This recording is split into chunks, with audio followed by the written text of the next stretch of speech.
ಕೇಳಿ ಯಾರು ಹೊಡೆಯೋದಿಲ್ಲ, ಗುಂಡ ಹಾಕೊಂಡು ಓಡೋಗ್ತಾರೆ.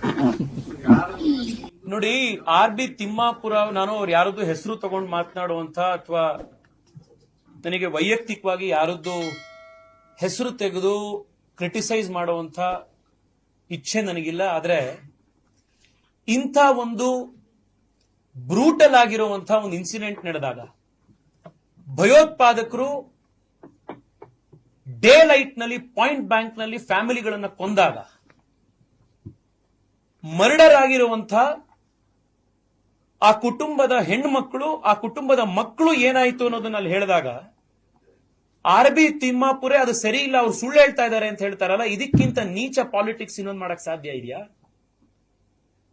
ತಿಮ್ಮಾಪುರೆ ಅವರೇ ಹೌದು, ಅವರು ಐಡಿ ಕಾರ್ಡ್ ನೋಡಿ ಹಿಂದೂ ಅಂತ ಪರೀಕ್ಷೆ ಮಾಡಲಿಲ್ಲ. ಆ ಸೌಜನ್ಯ ನನ್ನ ಮಕ್ಕಳಿಗಿಲ್ಲ. ಅವ್ರು ಚಡ್ಡಿ ಬಿಚ್ಚಿ ಪರೀಕ್ಷೆ ಮಾಡಿದ್ರು, ಈ ಹಿಂದೂನ ಅಲ್ವಾ ಅಂತ. ಬಹುಶಃ ನಿಮಗೂನು ಇದೇ ರೀತಿ ಚಡ್ಡಿ ಬಿಚ್ಚಿ ಪರೀಕ್ಷೆ ಮಾಡಿದಿದ್ರೆ ಈ ರೀತಿಯಾದಂತ ಇನ್ಸೆನ್ಸಿಟಿವ್ ಹೇಳಿಕೆಗಳನ್ನು ನೀವು ಹೇಳಿರ್ತಿರ್ಲಿಲ್ಲ. ಸಾರ್ವಜನಿಕ ಜೀವನದಲ್ಲಿ, ರಾಜಕಾರಣದಲ್ಲಿ ಬಂದಾಗ ಯಾವ ರೀತಿ ಬಿಹೇವ್ ಮಾಡಬೇಕು ಅನ್ನುವಂತ ಒಂದು ಕನಿಷ್ಠ ಸೌಜನ್ಯ ಕಲ್ಕೊಂಡಿರೋರು ಮಾತ್ರ ಸಾರ್ವಜನಿಕ ಜೀವನದಲ್ಲಿ ಬರಬೇಕು. ಇದೇ ಮಾತನ್ನ ನೀವು ಭರತ್ ಭೂಷಣ್ ಹೆಂಡತಿ ಎದುರುಗಡೆ, ಮಂಜುನಾಥ್ ಅವರ ಮನೆಯವರ ಎದುರುಗಡೆ ಹೋಗಿ ಹೇಳುವಂತ ಧೈರ್ಯ ನಿಮ್ಗಿದ್ಯಾ? ಈ ರೀತಿ ಮಾತನಾಡುವಂತವರಿಗೆ ಸಾರ್ವಜನಿಕ ಜೀವನದಲ್ಲಿರುವಂತ ಮರ್ಯಾದೆ ಕೂಡ ಇಲ್ಲ, ಸಾರ್ವಜನಿಕ ಜೀವನದಲ್ಲಿರುವಂತಹ ಯೋಗ್ಯತೆ ಕೂಡ ಇಲ್ಲ. ಅಂತವ್ರು ರಿಸೈನ್ ಮಾಡಿ ಅವರು ವೈಯಕ್ತಿಕ ಜೀವನಕ್ಕೆ ಹೋಗಬೇಕು. So with regard to the statement given by CM on war and also Timmapur's reaction, how do you see both the statements coming in? Who is the Chief Minister of Karnataka to decide whether the government of India and our armed forces must go in war or not? The levels of appeasement politics that the Congress party has, and especially in Karnataka that they have reached, is absolutely despicable. ಯುದ್ಧ ಮಾಡಲಿಲ್ಲ ಪಾಕಿಸ್ತಾನದ ಮೇಲೆ ಅಂತಂದ್ರೆ, ಪಾಕಿಸ್ತಾನಕ್ಕೆ ಪ್ರತೀಕಾರ ಕೊಡ್ಲಿಲ್ಲ ಅಂದ್ರೆ ಏನ್ ಮಾಡಬೇಕು? ಕರೆದು ಆರತಿ ಮಾಡಬೇಕು ಅವ್ರನ್ನ? ವಿಧಾನಸೌಧ ಎದುರುಗಡೆ ಕರೆದವರಿಗೆ ಕರ್ನಾಟಕ ರತ್ನ ಪ್ರಶಸ್ತಿ ಕೊಡಬೇಕು ಅವರಿಗೆ? ಯಾವತ್ತಿನವರೆಗೆ ಈ ನೋವು ಸಾವು ಅನ್ನುವಂಥದ್ದು ಈ ಸೆಕ್ಯುಲರ್ ರಾಜಕಾರಣಿಗಳ ಮನೆವರೆಗೆ ಬರೋದಿಲ್ವೋ ಅಲ್ಲಿವರೆಗೂ ಕೂಡ ಬಹುಶಃ ಇವ್ರು ಯಾರಿಗೂ ಕೂಡ ಈ ಸಮಸ್ಯೆಯ ಗಂಭೀರತೆ ಅರ್ಥ ಆಗೋದಿಲ್ಲ. What should the reaction of the government of India be? आरती करना है क्या?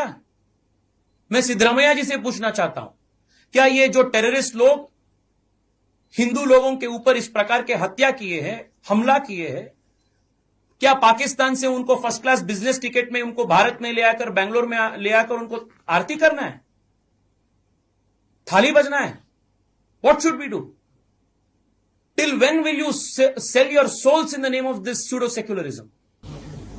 Sir, the ministers also said that terrorists never asked for the religion and they did not kill like that. It's not very practical. Very practical. It's not very practical. spoken about mindset of lady. Manjunath wife ಇದೆ, mind set ಬಗ್ಗೆ ಮಾತಾಡ್ತೀನಿ. ಏನಂತ ಅವ್ರು ಹೇಳ್ಬೇಕಾದ್ರೆ mind set ಹೆಂಗಿತ್ತು ಗೊತ್ತಿಲ್ಲ, ಅದಕ್ಕೆ ಹೇಳ್ಬಿಟ್ಟು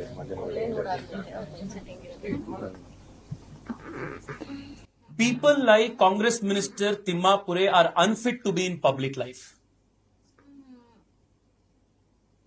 The bare sensitivity, that the minimum sensitivity that they could have displayed at this sensitive and unfortunate circumstance that these families are facing, is to sympathize, shed a tear, express solidarity with the family and condemn the brutal incident. But these so-called secular politicians have long ago sold their souls to their vote banks. Mr. Timmapure is even belittling the suffering that the two widows have faced. He is asking if the statements made by these widows that the husbands were killed only on account of their religion is not true. That the terrorists have not gone about checking their ID cards. Yes, the terrorists did not have the decency of checking ID cards. The terrorists subjected the people to physical examination. Perhaps people like R.B. Timmapure must also be subject to this kind of physical examination and humiliation. Only then will they realize the kind of trauma and the kind of difficulty that these families went through. The people of this kind are unfit to be in public life. People of the state, people of their respective constituencies, and the Hindu community in particular must ensure that such people perish from public life.